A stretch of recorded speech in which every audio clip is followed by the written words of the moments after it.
Hello everyone, I am Asif Adij. Tense की series में हम नया टेंस लेके आए हैं, पास्ट परफेक्ट टेंस।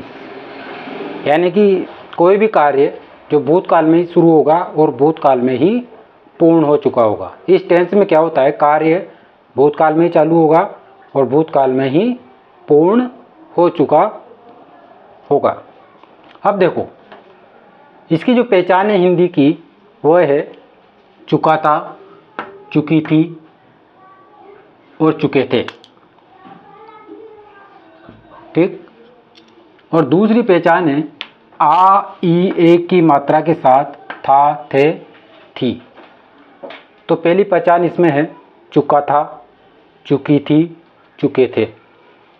या सेंटेंस ऐसे भी दे सकता है आ ई ए की मात्रा के साथ था, थे, थी। स्ट्रक्चर की हम जब इसकी बात करें कि स्ट्रक्चर के अंतर्गत आएगा, सबसे पहले सब्जेक्ट, फिर हेड, फिर वर्ब की थर्ड फॉर्म और ऑब्जेक्ट। जैसा कि मैंने पहले ही बताया था आपको कि जितने भी परफेक्ट टेंस है, चाहे वो प्रेजेंट परफेक्ट टेंस हो या पास्ट परफेक्ट टेंस हो या फ्यूचर परफेक्ट टेंस हो, वहाँ पर हमेशा मेन वर्ब की थर्ड फॉर्म का ही प्रयोग किया जाएगा। ठीक। तो यहाँ तक आपको बात समझ में आई होगी। एक बार और स्ट्रक्चर देख लो। सबसे पहले सब्जेक्ट, फिर हेड, फिर वर्ब की थर्ड फॉर्म, फिर ऑब्जेक्ट। तो ये स्ट्रक्चर होता है। अब पहला सेंटेंस है वे खाना खा चुके थे। पहला सेंटेंस है वे खाना खा चुके थे। तो इसकी इंग्लिश हम बनाएंगे अफर्मेटिव। तो सबसे पहले हम क्या देखेंगे, सब्जेक्ट। अब यहाँ पर एक थोड़ी सी ध्यान देने वाली बात है कि कर्ता चाहे सिंगुलर हो या बहुवचन हो, कर्ता चाहे सिंगुलर हो या बहुवचन हो, वहाँ पर हेल्पिंग वर्ब हमेशा ही कौन सी लगेगी, हेड। यहाँ पर हेल्पिंग वर्ब चेंज नहीं होगी। और टेंस में तो हमने देखा था कि हेल्पिंग वर्ब एक वचन के साथ अलग आती थी और बहुवचन के साथ अलग आती थी। लेकिन पास्ट परफेक्ट टेंस में हेल्पिंग वर्ब चाहे कर्ता एक वचन हो या कर्ता बहुवचन हो, हेल्पिंग वर्ब हमेशा ही कौन सी आएगी, हेड। ठीक। अब देखो, अफर्मेटिव सेंटेंस बनाना है तो सबसे पहले कर्ता क्या है, वे, यानी कि बहुवचन है। अब बहुवचन हो तो भी कौन सी आएगी, हेड। तो दे हेड, और यह पहचान क्या है, चुके थे। तो मेन वर्ब कौन सी है यहाँ, खाना। तो खाना मेन वर्ब है, तो इसकी फर्स्ट फॉर्म होती है ईट, सेकंड फॉर्म होती है एट और थर्ड फॉर्म होती है ईटन। तो दे हैड ईटन फूड, यानी कि वे खाना खा चुके थे। इसी का हमको नेगेटिव बनाना है। तो नेगेटिव बनाने के लिए मैंने पहले भी आपको बताया था कि हेल्पिंग वर्ब और मेन वर्ब के बीच में किसका प्रयोग कर दिया जाता है, नोट का। हेल्पिंग वर्ब और मेन वर्ब के बीच में नोट का प्रयोग कर दिया जाता है। यानी कि जब भी हम नेगेटिव बनाते हैं तो उसके लिए किसकी आवश्यकता होती है, हेल्पिंग वर्ब की। तो ये हेड के बाद क्या लगा दिया जाएगा यहाँ पर, प्लस नोट प्लस वर्ब की थर्ड फॉर्म।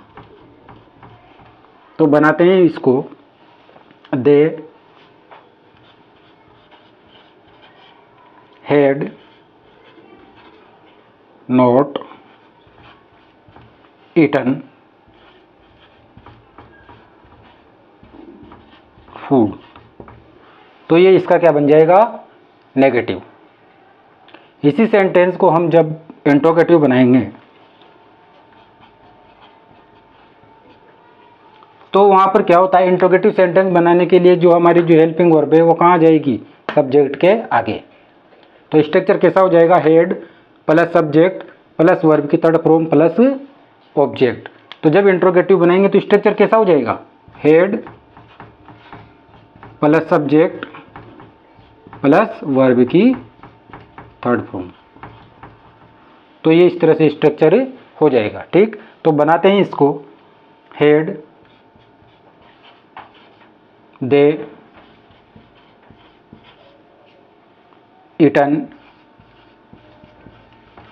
फूड और क्वेश्चनवाचक मार्क।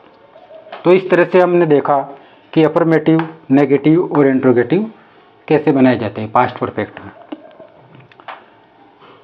अब सेकंड सेंटेंस है, मैं उनसे कल सुबह ही मिल लिया था। अब देखो यहाँ पर क्या आ रहा है, मिल लिया था, यानी कि मिलने का कार्य क्या हो गया, पूरा हो चुका है। ठीक, तो इसकी इंग्लिश बनाते हैं हम, हिंदी टू इंग्लिश। तो सबसे पहले सब्जेक्ट क्या आएगा यहाँ पर, मैं, आई हैड। अब देखो मीट की थर्ड फॉर्म क्या होगी, मेट, आई हैव मेट। अब उनसे यानी कि him,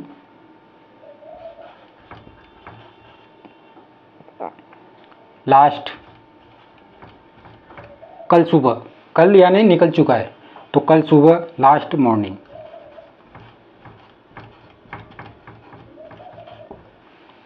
I had met him last morning. तो इस तरह से हमने इस टेंस का स्ट्रक्चर देखा और कुछ वाक्य बनाए। अब इसके मेन यूज को हम देखेंगे। पास्ट परफेक्ट टेंस का मेन यूज हम देखेंगे। तो देखो इसमें सबसे इम्पोर्टेंट जो मेन यूज है वो फर्स्ट वाला है कि जब भूतकाल में दो घटनाएं जुड़ी हुई होती है। इस टेंस में क्या होती है, दो घटनाएं भूतकाल में जुड़ी हुई होती है और जुड़ी कैसे रहती है, वो क्रम से जुड़ी कैसे रहेगी, एक के बाद एक क्रम से। और क्रम से हो तो पहले वाली घटना किसमें बनेगी, पास्ट परफेक्ट में, और बाद वाली घटना किसमें बनेगी, पास्ट इंडिफिनिट में।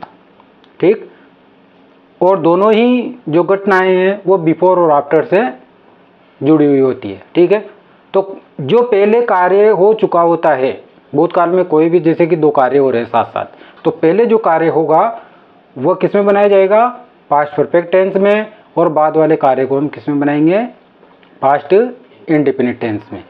तो ये हिंदी में मैंने लिखा है आपके लिए, लेकिन अगर आप इसको याद कर लो तो सबसे अच्छा रहेगा, past perfect plus before plus past simple, और पास्ट सिंपल प्लस आफ्टर और पास्ट परफेक्ट।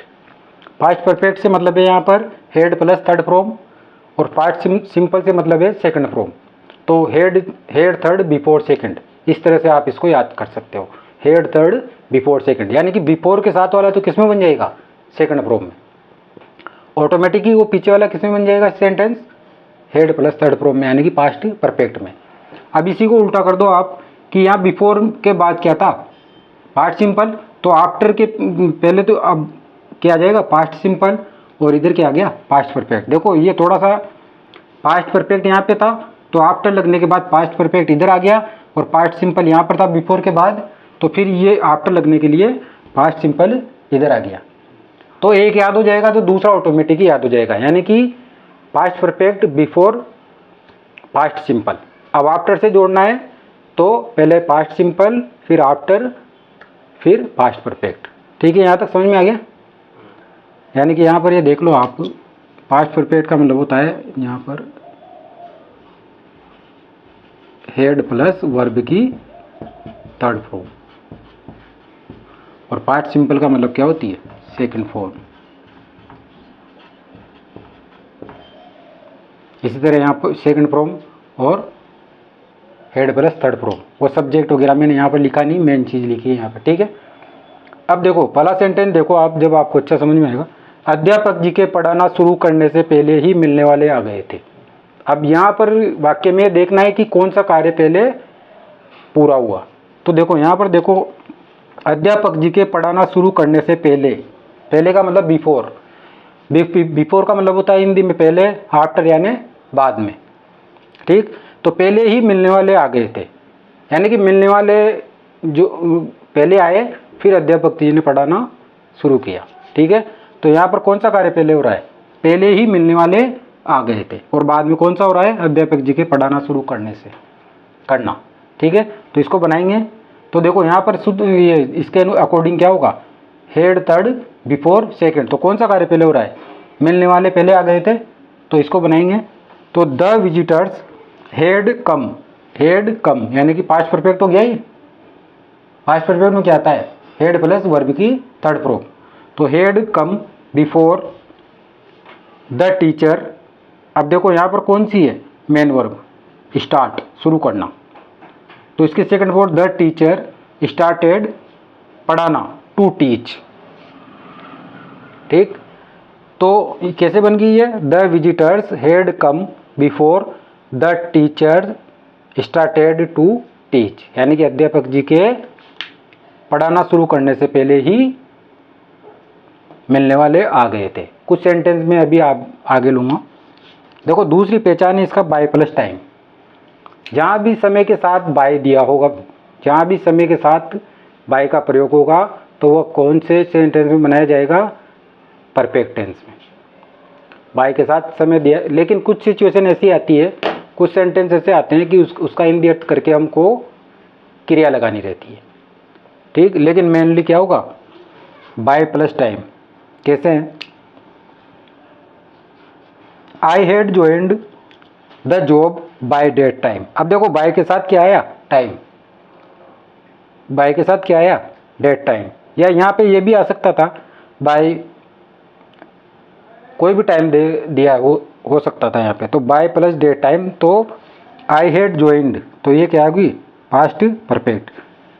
मैं उस समय तक ये जॉब या रोजगार ज्वाइन कर चुका था। ठीक, आप चाहो तो इसका स्क्रीनशॉट ले लो।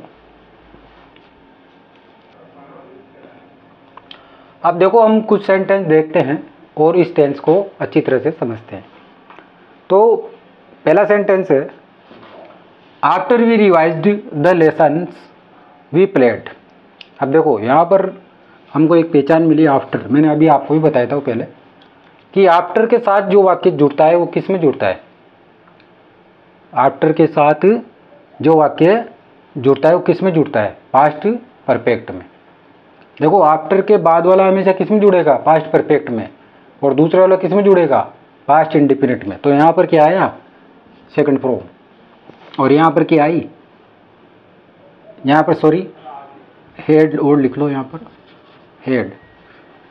After we had revised the lessons we played, यहाँ पर हेड और लिखना था। After we had revised the lessons we played, यानी कि हम हमारा पाठ को दोहराने के बाद क्या करेंगे? वी प्लेड, हम खेलें।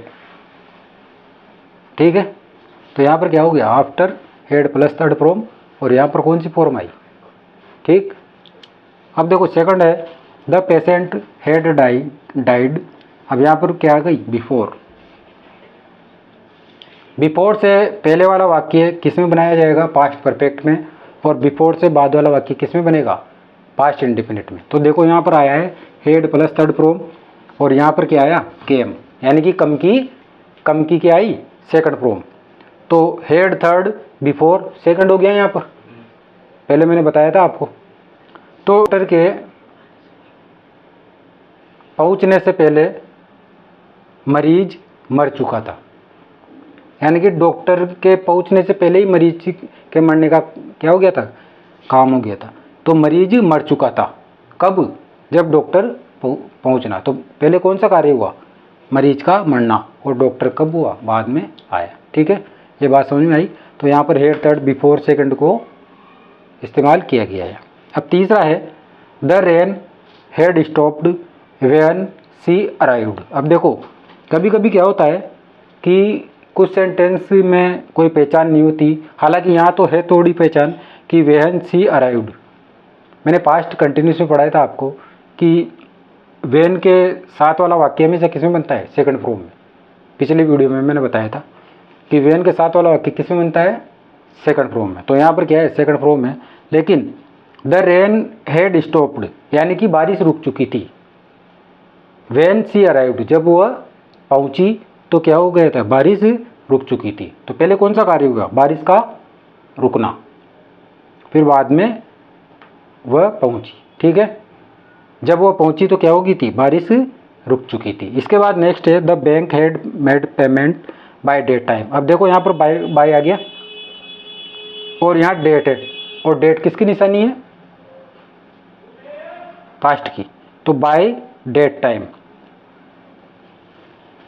The bank had made the payment, यानी कि बैंक उस समय तक पेमेंट कर चुका था, यानी कि बैंक उस समय तक पेमेंट कर चुका था। वीडियो देखने के लिए धन्यवाद। मिलते हैं नेक्स्ट वीडियो में पास्ट परफेक्ट कंटिन्यूअस टेंस के साथ।